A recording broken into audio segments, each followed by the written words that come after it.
So here we are, it's Christmas time, another Christmas movie to review, and it's The Fast and the Furious meets Christmas. What could go wrong? It sounds amazing. Let's get into it. Red One is the Christmas movie that's so off the rails, it's basically Santa's sleigh at 150 miles per hour. So after Santa Claus, which they call him Nick in the movie, played by the legendary J.K. Simmons, gets kidnapped. Are you saying Santa Claus has been kidnapped? By the Christmas witch. And yes, there is something called the Christmas witch because Christmas has to have a witch or it wouldn't be Christmas. The head of North Pole Security, Callum Drift, Fast and the Furious name, played by none other than Dwayne "The Rock" Johnson, is on the case. He teams up with Jack O'Malley, a guy from Philly who's a bounty hunter / tracker who clearly has never met a Christmas ornament he didn't want to throw. And together they globetrot around the world to find Santa and save Christmas. This isn't exactly a kid's movie, so buckle up for a ride that's more Fast and Furious than Rudolph the Red-Nosed Reindeer.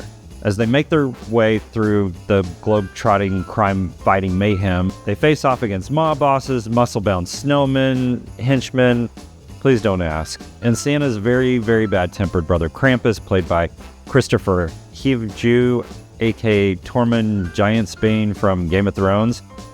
It's like if the Polar Express took a wrong turn and ended up in the middle of a Michael Bay movie. Seriously, who greenlights this stuff? Let's talk about the beginning. So the movie kicks off with a sweet flashback of Jack as a kid at a Christmas party. He's showing off a secret stash of presents and trying to convince the other kids there's no such thing as Santa Claus. It's a little sad, a little nostalgic, and you almost feel a tear welling up until the movie punches you in the gut with a jacked-up PG-13 action sequence that makes you wonder if you accidentally sat down for a Fast and Furious Christmas special. Kind of like the Star Wars Christmas special. Using Chewbacca's family, his wife Paula, his father Itchy. So now we fast forward to the present day, and Santa is at the mall doing his Santa mall thing, taking pictures, talking to kids, spreading holiday cheer, while his security guard gets his holiday spirit crushed by consumers who can't wait to get into fistfights over PlayStations. The bodyguard watches as kids steal candy canes, adults fight over shopping carts, and one woman has a meltdown because the store ran out of essential oils. It's that kind of movie, and that kind of mall. In a moment of utter holiday burnout, the bodyguard decides to quit, and Santa, looking all wise and jolly, tells him that you need to see the kid inside the adult, which is honestly kind of deep. He talks about how they were once kids, and you need to see the kids they used to be because they couldn't be that kid again or that innocent again. It's redemption in the form of flying reindeers and explosions. The movie starts off with a classic redemption arc. There's a little Christian theme about all are lost, all can be saved vibe, which is nice, but then takes a really hard turn.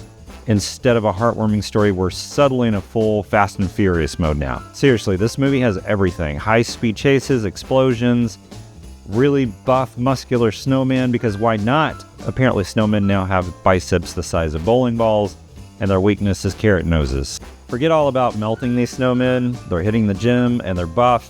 Even though they're ice, they don't have muscles. It makes no sense, whatever. A couple of oddities you'll love to hate in this movie. The movie introduces a lot of ridiculous Santa lore, including toys that turn into real-life working things with a ray on The Rock's arm. So he just points it at a car like a Hot Wheel and it turns into a real car. There's also a joke that Chris Evans does in this movie that's in the trailer. He asks the toy clerk if there's a Wonder Woman doll. You don't have a Wonder Woman action figure, do you? It's not how it works. Come on. Really cliche. We know that joke is coming. And honestly, when you think about it, if Wonder Woman did show up, she'd probably kick the crap out of Chris Evans. So the Ray turns Hot Wheels into cars that you can drive, rubber chickens that actually cluck.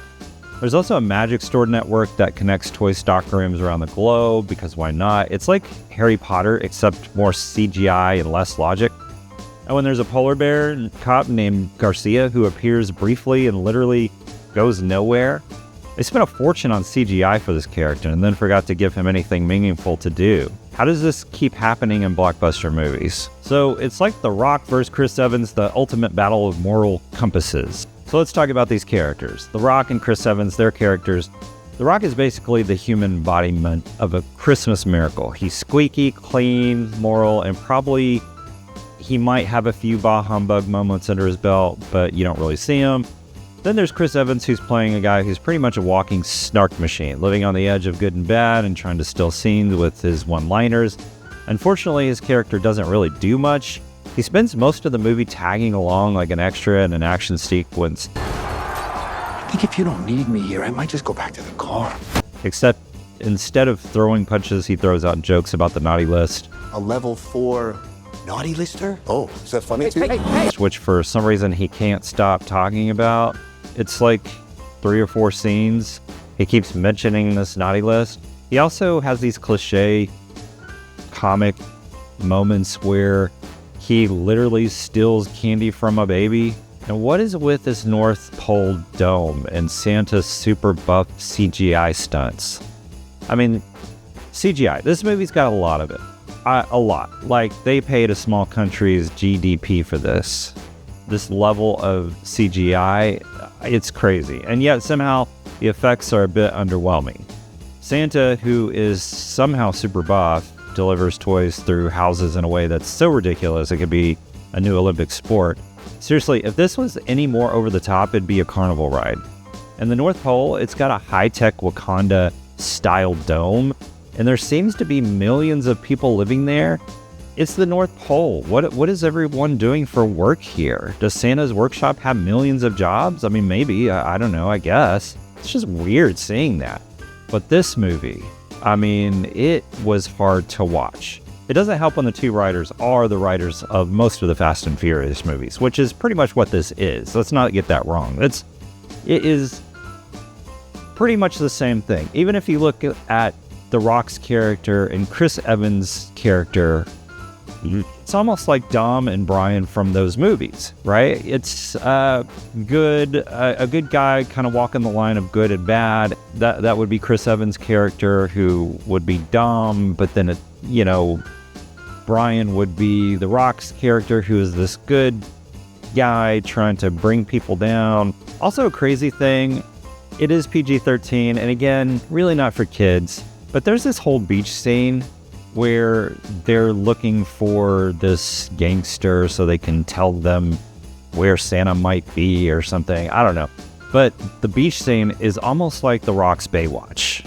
That whole scene is like Baywatch and Fast and Furious, where the ladies come out in the really skimpy bikinis showing like way too much for a kid's movie. I'm just saying, I don't want to be like a prude here or anything, but it was weird. I mean, and it was multiple times for like shots from the legs to the waist. I mean, and granted, yeah, maybe this isn't a kid's movie. Maybe it's PG-13, but still, I mean, it was really weird. This movie would be for people who love the Fast and Furious movies.